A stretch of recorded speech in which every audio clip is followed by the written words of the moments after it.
A movimentação nos portos do Brasil acompanha o ritmo do crescimento econômico. Hoje, os portos brasileiros trabalham para atender a crescente demanda por serviços e para se manterem competitivos em nível global. A lei que regula a contratação de mão de obra nesse setor exige a presença de profissionais pré-qualificados. O objetivo é garantir a segurança no trabalho, que é considerado perigoso. No Rio de Janeiro, o MPF cobra providências da Companhia Docas, que administra o porto, em relação a 3 empresas que operam de forma irregular. As 3 empresas atuam no porto do Rio de Janeiro. A Pier Mauá opera um terminal de passageiros e a Nitshore, em consórcio com a Nitport, trabalha com equipamentos para a exploração do petróleo. De acordo com o Ministério Público Federal no Rio de Janeiro, o erro foi cometido pela Companhia Docas, responsável pela administração do porto, que não exigiu a pré-qualificação e não fiscalizou adequadamente as empresas. Diante das irregularidades, o Ministério Público Federal no Rio de Janeiro moveu uma ação civil pública contra a Companhia Docas, que é responsável pela administração do porto. O procurador da República, Edson Abdon, quer que a companhia fiscalize e exija o cumprimento da legislação portuária. O procurador explicou que se baseou na medida provisória 595 de dezembro do ano passado, que trata da modernização dos portos, em discussão no Congresso Nacional, para entrar com a ação civil pública. 3 artigos da MP englobam o assunto. O texto é claro e não deixa dúvidas quanto às exigências. Um deles determina que compete à administração do porto pré-qualificar os operadores portuários de acordo com as normas vigentes. A Companhia Docas, ela se omitiu, né? Ela respondeu, mas dizendo que não tinha responsabilidade, né? Que não tinha o dever, que não estava entre as obrigações dela esse exame da pré-qualificação. Né? Apesar de estar claro na medida provisória que a autoridade portuária, o artigo 13, salvo engano, da medida provisória, estabelece claramente que compete à autoridade portuária esse exame de pré-qualificação das empresas que operam dentro do porto organizado. O procurador da República também constatou outra irregularidade cometida pelas 3 empresas. A falta de pagamento do OGMO, órgão gestor de mão de obra do trabalho portuário dos portos organizados do Rio de Janeiro, Forno, em Arraial do Cabo, na região dos Lagos, e Itaguaí e Niterói, na região metropolitana. Situação que pode gerar um abalo social, já que não há investimento nos trabalhadores locais e também que fere a livre concorrência. O Ministério Público, ao ingressar com essa ação, ele visa não só proteger a legalidade, né, o cumprimento da legislação, né, que está sendo descumprido pela Companhia Docas, que não fiscaliza e não faz a pré-qualificação dessas empresas, como também, de algum modo, proteger os interesses dos trabalhadores locais, que estão sendo prejudicados pela não contratação, e a livre concorrência, que está sendo prejudicada a partir do momento que outras empresas estão pagando e essas 3 empresas estão se furtando ao pagamento que é devido. O diretor executivo do OGMO confirma o não pagamento e, por isso, apoia a iniciativa do Ministério Público Federal. A falta desses recursos interfere, sim, na menores investimentos no treinamento desses trabalhadores, menores investimentos para que melhoria das condições de trabalho, na questão de zelo, da segurança, da saúde, onera os operadores que estão habilitados, né, de forma regular, e acreditamos que isso possa motivar, né, que outras empresas que estejam devidamente habilitadas queiram também não mais constituir o OGMO, não mais contribuir com essas obrigações do OGMO, o que implica em prejuízos ao interesse coletivo desses trabalhadores portuários avulsos. O presidente do Sindicato dos Estivadores do Rio de Janeiro defende que a lei seja cumprida por todos. A lei diz que para ocupar um espaço no porto tem que ser operador portuário, entendeu? Então, eles podem ter culpa, mas a culpada maior, na minha opinião, é a Companhia Docas do Rio de Janeiro. Esse especialista em transporte aquaviário também questiona a atuação das 3 empresas.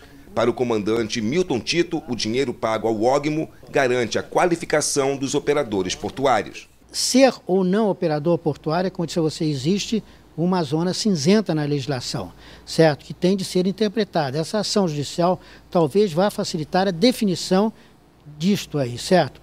Quer dizer, quem é o arrendatário é operador portuário, deve ser pré-qualificado ou não.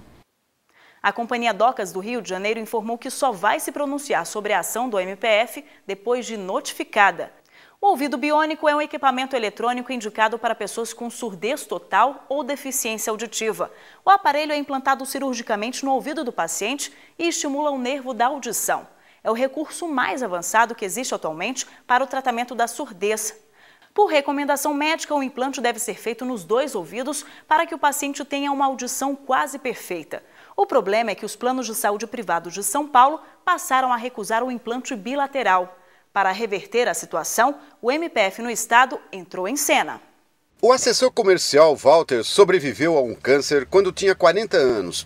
Só que os 2 anos de quimioterapia trouxeram a queda da imunidade e, como consequência, uma meningite arrasadora, que provocou a perda total de audição. A gente nunca está preparado emocionalmente, psicologicamente, para se tornar um deficiente, seja físico, auditivo, visual. Então é uma grande mudança, mas alguns fatores me ajudaram a sustentar essa nova condição. Uma delas, a primeira e principal, a família, com a atenção, a paciência. Walter não se conformou com a surdez e correu atrás de tratamento. Em 2006, fez o primeiro implante coclear, com todos os custos cobertos pelo plano de saúde. Mas o mesmo não aconteceu no ano seguinte, quando ele precisou fazer o implante no outro ouvido. O plano de saúde não quis arcar com os custos. Walter precisou entrar na justiça. O ser humano nasce com 2 orelhas, né? Isso não é por acaso. Então, ouvir só com o ouvido, ver só com um dos olhos. A pessoa, ela realmente tem essa condição de poder ouvir e ver, mas é muito melhor a visão espacial com 2 olhos, a localização sonora e também estéreo com as 2 orelhas. Aqui no Brasil, o implante coclear, ou ouvido biônico, como o procedimento ficou popularmente conhecido, começou a ser feito em 1989. Mas em 2010, uma norma da ANS, a Agência Nacional de Saúde Suplementar, permitiu que os planos de saúde privados passassem a restringir o atendimento a seus conveniados. Alegando que a norma da agência só falava em implante unilateral, as empresas se negavam a cobrir implantes nos 2 ouvidos, o que sempre foi recomendado pelos médicos. O ouvido biônico tem 2 partes. A externa, que funciona como um microfone, captando sons, e a antena transmissora, que envia os sinais sonoros para o componente interno, introduzido por cirurgia no paciente. O aparelho tem 24 eletrodos que substituem as células auditivas destruídas, passando a estimular o nervo auditivo, responsável por levar as informações sonoras ao cérebro. O ouvido biônico ainda não é produzido no Brasil e o custo é alto, cerca de R$ 75 mil. Já está disponível na rede pública, mas quem quer fazer o implante nos 2 ouvidos pelo plano de saúde particular ainda enfrenta, como o Walter, resistência das empresas. Pioneiro nesses implantes no país, o coordenador do grupo de implante coclear da Universidade de São Paulo defende há muito tempo o implante bilateral nos 2 ouvidos, e não só para quem desenvolve deficiências auditivas depois de adulto, também para aqueles que nascem com perda severa de audição. Os estudos mais recentes mostram que pacientes utilizando 2 implantes cocleares, eles têm melhor na performance de localização sonora e também na discriminação no ruído. Por exemplo, quando um paciente está num ambiente com bastante ruído, por exemplo, uma padaria ou um lugar onde tem muitas pessoas, quando ele tem 2 implantes, ele ganha, né, uma performance de discriminação bastante importante, né?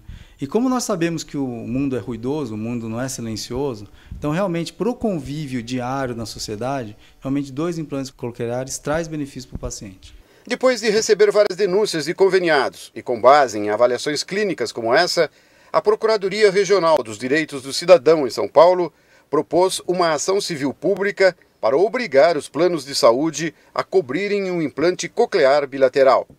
Na ação, o Ministério Público Federal alegou ilegalidade da norma de 2010 da ANS. Os argumentos nos assustavam bastante, porque no caso do adulto, o argumento era meramente econômico.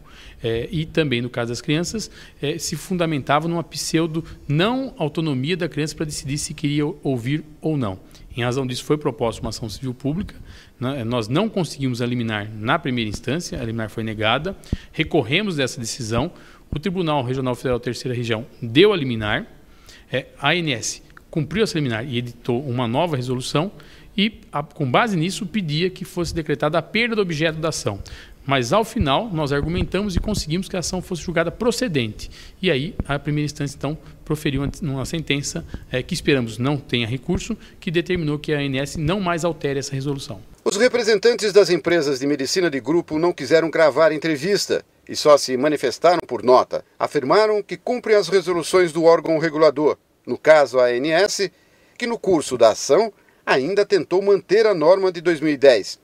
Mas foi obrigada pela Justiça a incluir o implante bilateral entre os procedimentos médicos com cobertura.